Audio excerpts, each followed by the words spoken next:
در آغاز دهه 1350 خورشیدی افغانستان کشوری بود که هنوز توسط نظام شاهی مشروطه اداره میشد و محمد ظاهرشاه بر تخت سلطنت نشسته بود. ظاهرشاه حکومتی آرام و قانونی داشت، اما در دل کشور نارضایتی ها و فشارهای اجتماعی و سیاسی به تدریج در حال شکل گیری بود.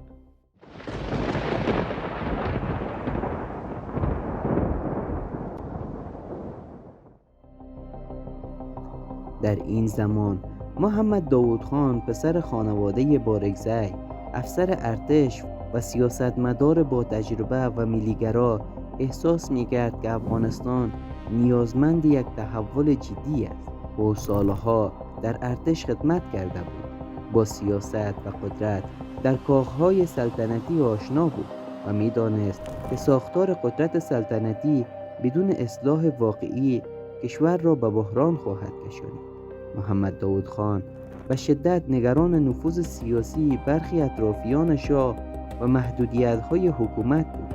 او می‌دانست که شاه هرچند با نیت اصلاحات اما قادر به اجرای برنامه‌های مدرن و مستقل برای توسعه کشور نیست.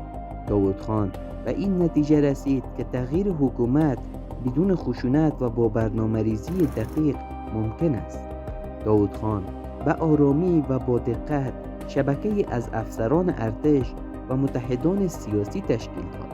او می‌دانست که هر حرکت عجولانه ممکن است شکست بخورد و کشور را به آشوب و جنگ داخلی بکشاند.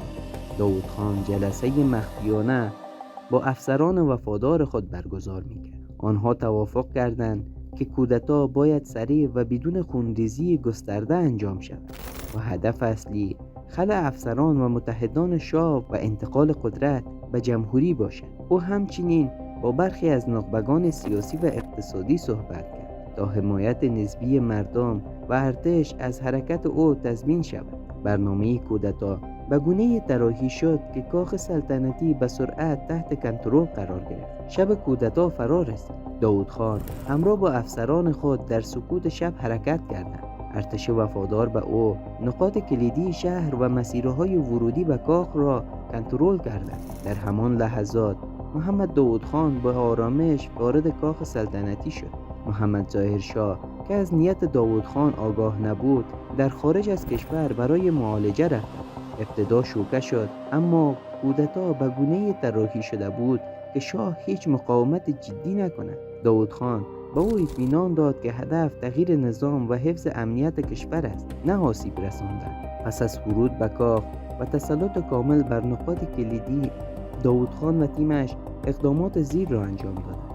بازداشت برخی از افراد وفادار به شاه که ممکن بود مقاومت کنند، کنترل رادیو و تلویزیون برای اعلام رسمی خلع شاه، تصریح در صدور اعلامیه رسمی مبتنی بر پایان سلطنت و تأسیس جمهوری افغانستان.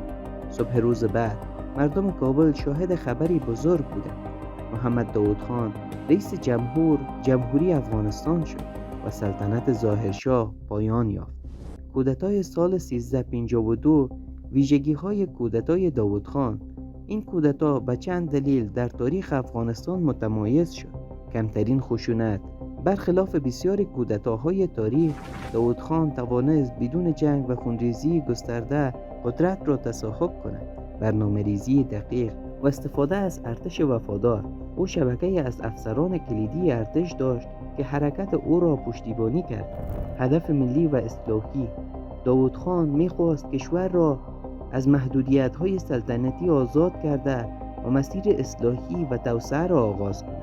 پیامدهای کودتای داودخان نه تنها سلطنت را پایان داد، بلکه زمینه را برای تمرکز قدرت در دولت مرکزی، تلاش برای توسعه اقتصادی و اجتماعی، سیاست خارجی مستقل و ملی‌گرایانه ایجاد کرد.